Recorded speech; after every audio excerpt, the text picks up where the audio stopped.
حضرت بایزید بستامی رحمتہ اللہ علیہ نے فرمایا کہ میرا رب کہتا ہے کہ میں نے 7 آسمان بنائے ہیں، اس کا 8واں نہیں ہے۔ پوچھا گیا کہ 8 بتاؤ جس کا 9واں نہ ہو۔ آپ نے فرمایا کہ میرے رب کے عرش کو 8 فرشتوں نے اٹھایا ہوا ہے، 9 نے نہیں۔ یہودی عالم نے پوچھا کہ وہ 9 بتاؤ جن کا 10 نہیں۔ آپ علیہ السلام نے فرمایا کہ حضرت صالح علیہ السلام کی قوم میں 9 بڑے بدماش تھے، ان میں 10واں نہیں تھا۔ یہودی عالم نے پوچھا کہ وہ 10 بتاؤ جس کا 11واں نہیں۔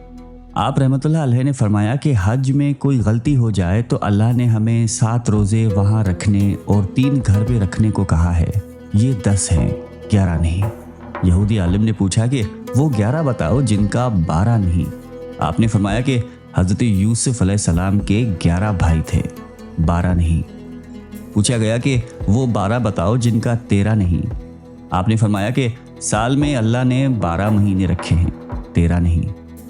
پوچھا گیا کہ وہ 13 بتاؤ جن کا 14 نہیں۔ آپ رحمۃ اللہ علیہ نے فرمایا کہ حضرت یوسف علیہ السلام نے اپنے باپ سے کہا کہ میں نے 11 ستارے، 1 سورج اور 1 چاند دیکھا جو مجھے سجدہ کر رہے ہیں، یہ 13 ہیں، 14 نہیں۔ یہودی عالم نے پوچھا کہ اچھا یہ بتاؤ کہ وہ کیا چیز ہے جس کو خود اللہ تعالیٰ نے پیدا کیا اور اس کے بارے میں خود ہی سوال کیا۔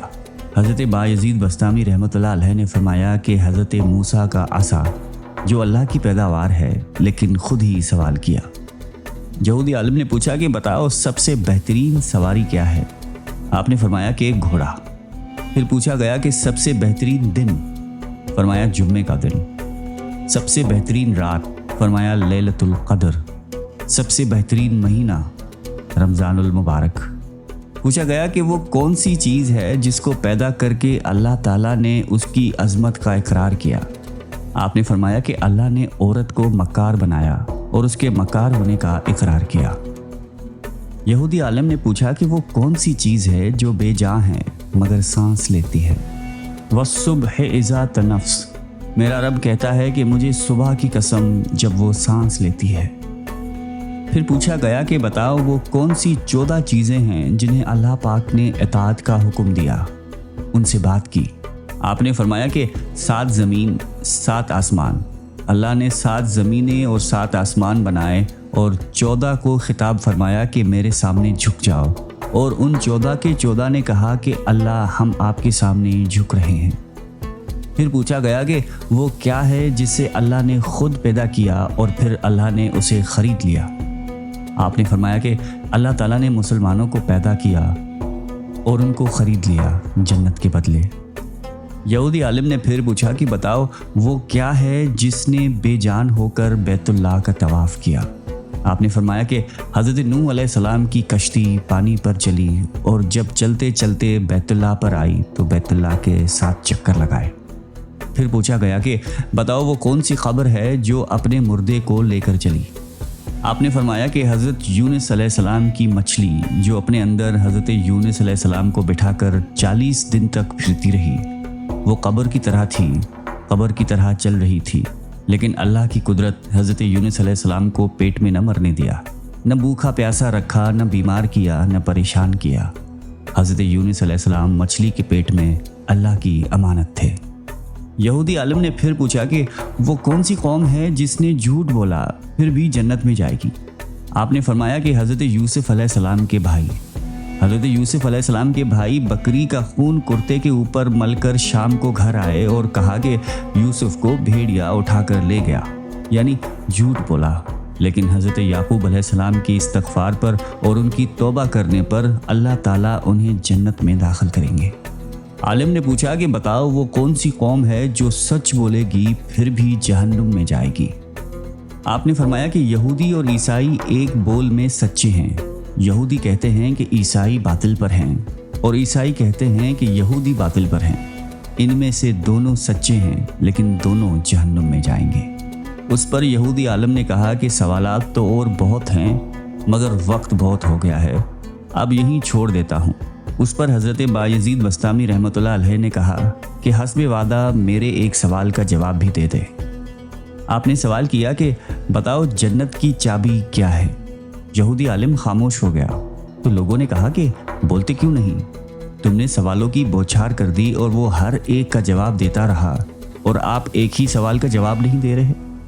کہنے لگا کہ جناب مجھے سارا پتہ ہے، جواب مجھے آتا ہے، مگر تم مانو گے نہیں۔ حضرت بایزید رحمۃ اللہ علیہ نے فرمایا کہ پتہ ہے تو مانتے کیوں نہیں؟ مجمع سے آواز آئی کہ اگر تو کہے گا تو مانیں گے۔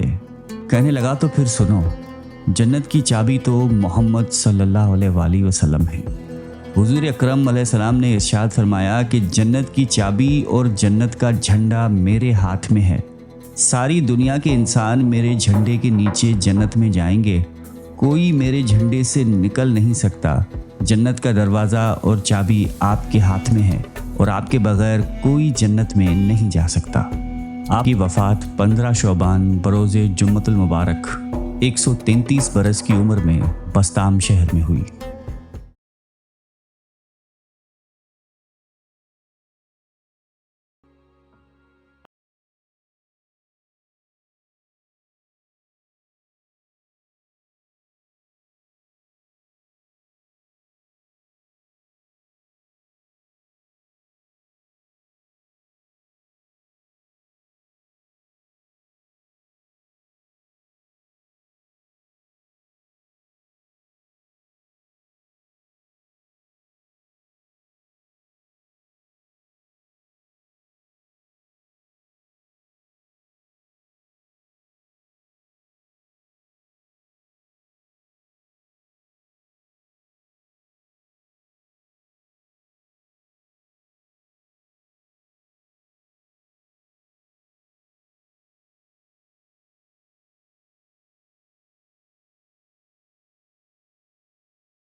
احباب مسجد میں آئے ہوئے ہیں۔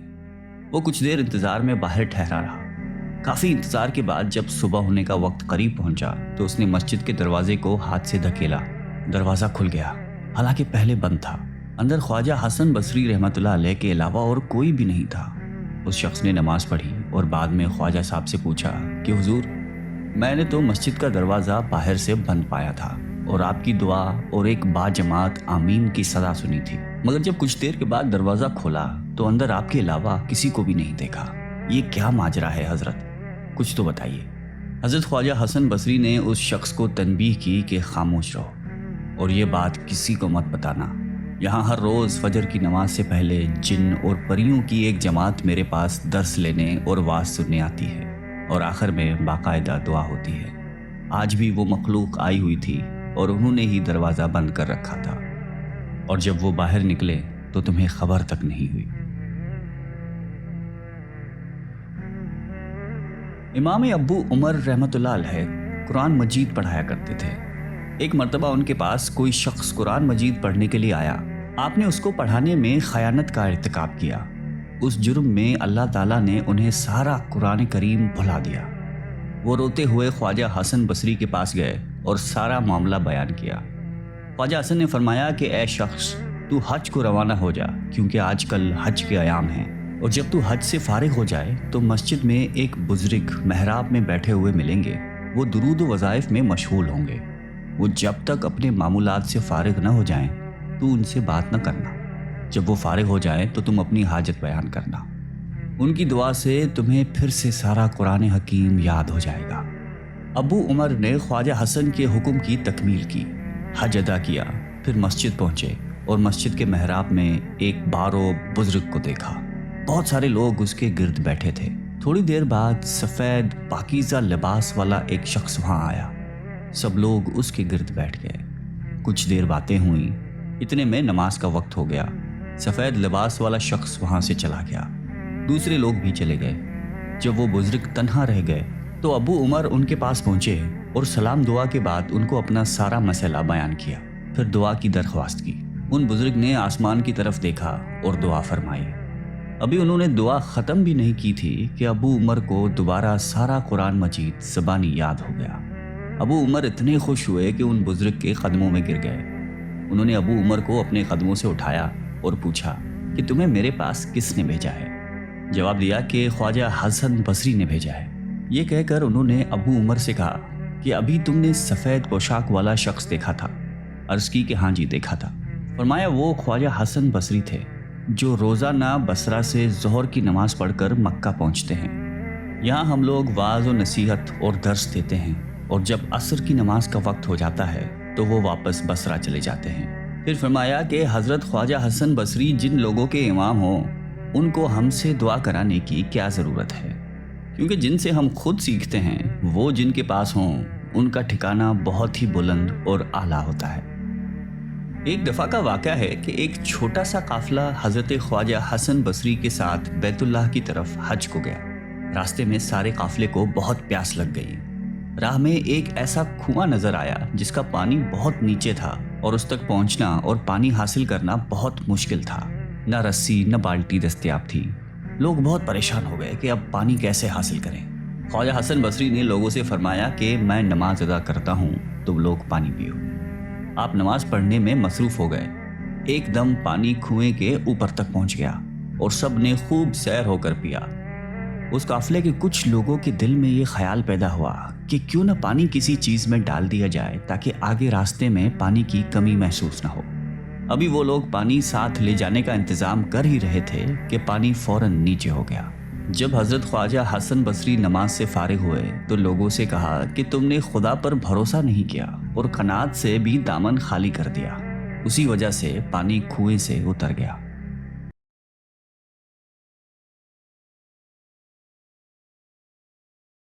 حضرت خواجہ عبد الحسن خرقانی رحمۃ اللہ علیہ نے اپنی خداداد صلاحیتوں کی بدولت سلوک و طریقت میں کمال حاصل کیا۔ نیک لوگوں کی صحبت ہمیشہ باوضو عبادت اور ریاضت میں وقت گزارا کرتے تھے۔ آپ کی ولادت باسعادت 352 ہجری میں ایران کے علاقے بستام کے ایک دیہات خرقان میں ہوئی۔ آپ وہ ولی کامل ہیں جن کی ابھی پیدائش بھی نہیں ہوئی تھی کہ اس وقت کے بڑے بڑے اولیاء کرام پیشک گوئیاں کیا کرتے تھے۔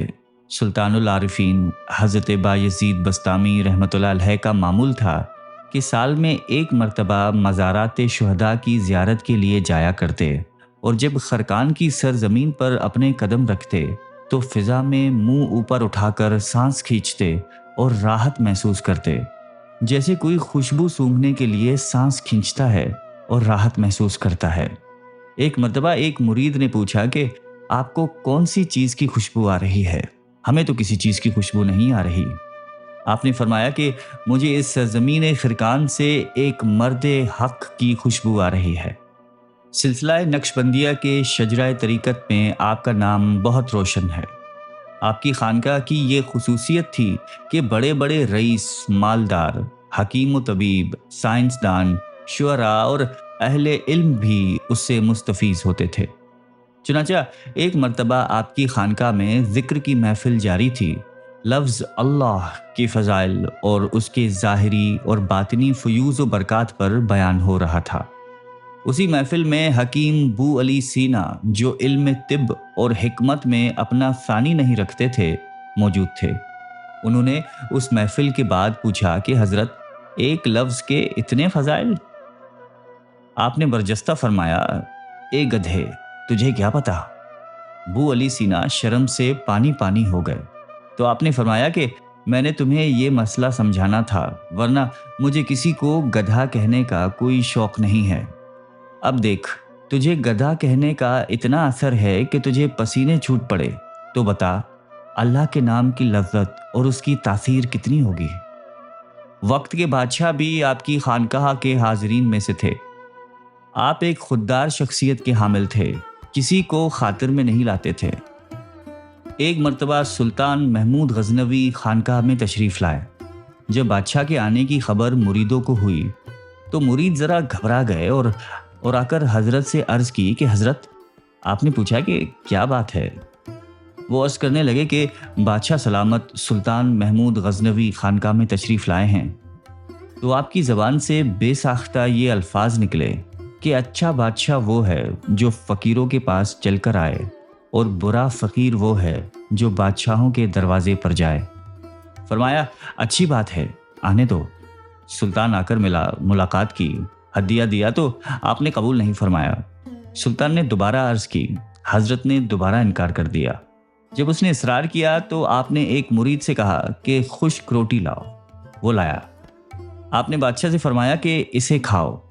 جب اس نے ایک لقمہ توڑا اور منہ کے اندر ڈالا تو منہ میں تو چلا گیا، لیکن حلق سے نہیں اتر رہا تھا، گلے میں پھنس گیا۔ آپ نے پوچھا کہ کیا بات ہے؟ سلطان نے عرض کی کہ حضور، گلے سے نہیں اتر رہا۔ آپ نے فرمایا کہ اسی طرح آپ کی تھیلی میرے گلے میں پھنسی ہوئی ہے، وہ نیچے نہیں اتر سکتی۔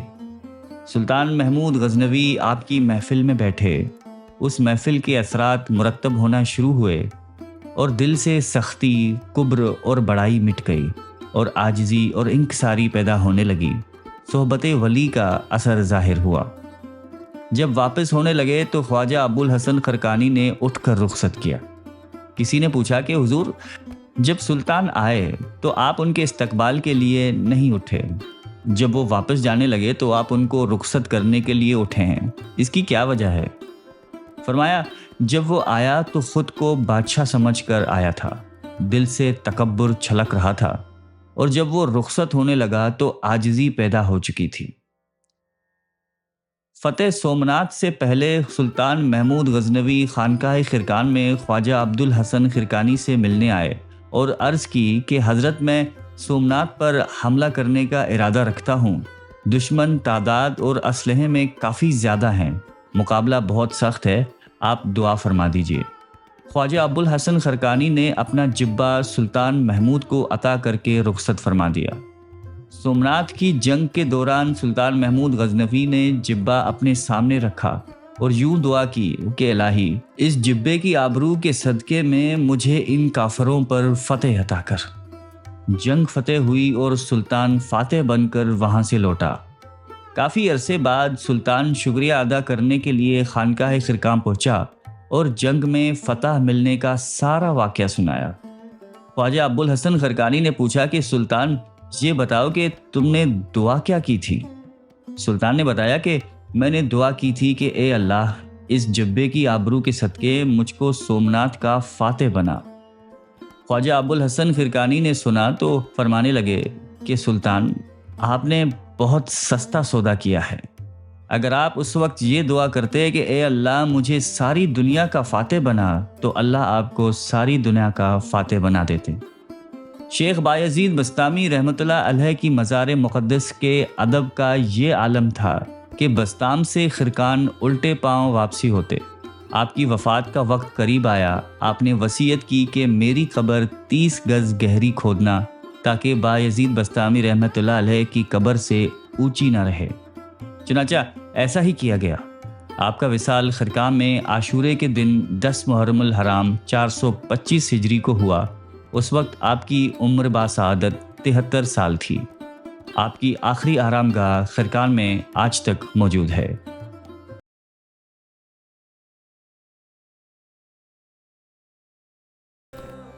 ناظرین محترم، کیا آپ جانتے ہیں کہ 18ویں صدی کے دلی میں ایک ایسا روحانی ستارہ نمودار ہوا تھا جس کی چمک سے آج تک دلوں اور ذہنوں میں اجالا ہے۔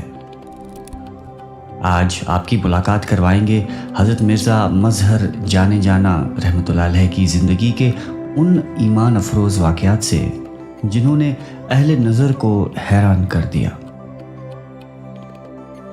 حضرت مرزا مظہر جانے جانا رحمۃ اللہ علیہ دلی کے جلیل القدر بزرگ تھے، جنہوں نے نقشبندی سلسلہ کے احیاء میں اہم کردار ادا کیا۔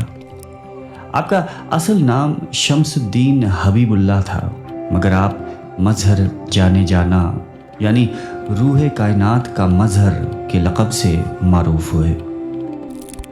ایک مرتبہ دلی میں سخت قحط نے عوام کو بے حال کر رکھا تھا۔ مخلوق خدا پریشانی کے عالم میں آپ کے در پر روز جمع ہوتی۔ حضرت مرزا مظہر رحمۃ اللہ علیہ اس شدید آزمائش میں اللہ تعالیٰ کے حضور گر گڑا کر دعا فرماتے اور جو کچھ بھی گھر میں ہوتا وہ سخاوت سے تقسیم کر دیتے۔ ایک روز آپ کے قریبی مرید نے ادب سے عرض کیا کہ حضرت، گھر میں تو اب کچھ باقی نہیں رہا، ہر چیز آپ خلق خدا میں بانٹ دیتے ہیں، ہمارا اپنا گزر بسر کیسے ہوگا؟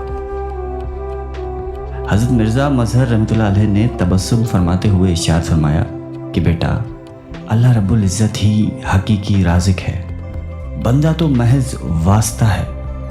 اللہ پر کامل توکل رکھو، اس کی عطاؤں کے خزانے لامحدود ہیں۔ اسی دن شام کو ایک حیرت انگیز منظر رونما ہوا۔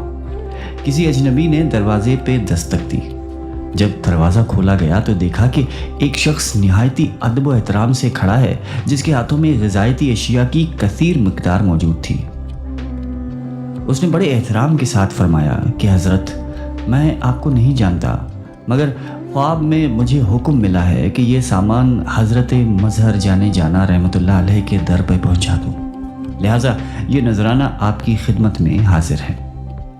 یہ منظر دیکھ کر آپ کے مرید کی آنکھوں میں اشک ندامت اور خوشی سے آنسو چھلک پڑے۔ اسے یقین ہو گیا کہ اللہ تعالیٰ اپنے مخلص بندوں کو کبھی بھی بے سہارا نہیں چھوڑتا۔ ایک بار آپ کے حلقہ درس میں ایک شخص آیا جس کے دل میں شدید وسوسے اور شک تھے۔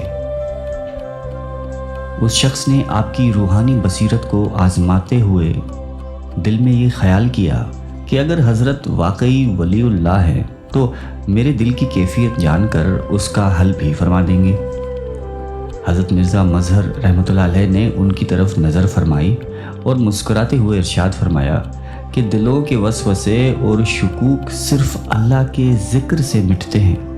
تم اپنے دل میں جس الجھن کا حل تلاش کر رہے ہو وہ اللہ کے ذکر اور صحبت صالحین میں ہے۔ وہ شخص حیران رہ گیا اور فوراً آپ کے قدموں میں گر کر اپنی اصلاح کی التجا کرنے لگا۔ ایک اور چھوٹا سا واقعہ پیش کرتے چلیں کہ ایک مرتبہ آپ مسجد میں تشریف فرما تھے، اچانک ایک عورت روتی ہوئی آئی اور عرض کیا کہ اس کا بچہ شدید بیمار ہے، حکیموں نے جواب دے دیا ہے۔ حضرت نے نہایت ہی سکون سے اس کے لیے دعا فرمائی اور کہا کہ اللہ تعالیٰ قادر ہے، توکل رکھو۔ اگلے ہی دن وہ عورت خوشخبری لائی کہ بچے کی طبیعت حیرت انگیز طور پر بہتر ہو گئی ہے۔ ناظرین، حضرت مرزا مظہر جانے جانا کی زندگی کے یہ واقعات صرف کرامات ہی نہیں بلکہ یقین کامل، توکل اور تقوی کا جیتا جاگتا ثبوت ہے۔ آپ کی ذات اہل ایمان کے لیے روشنی کا مینار ہے جو ہمیں اللہ کے قریب تر کرتی ہے۔ آئیے ہم بھی حضرت مرزا مظہر جانے جانا رحمۃ اللہ علیہ کی حیات مبارک سے سبق سیکھیں اور اللہ تعالیٰ پر مکمل بھروسہ کرتے ہوئے خلق خدا کے لیے رحمت و شفقت بن جائیں۔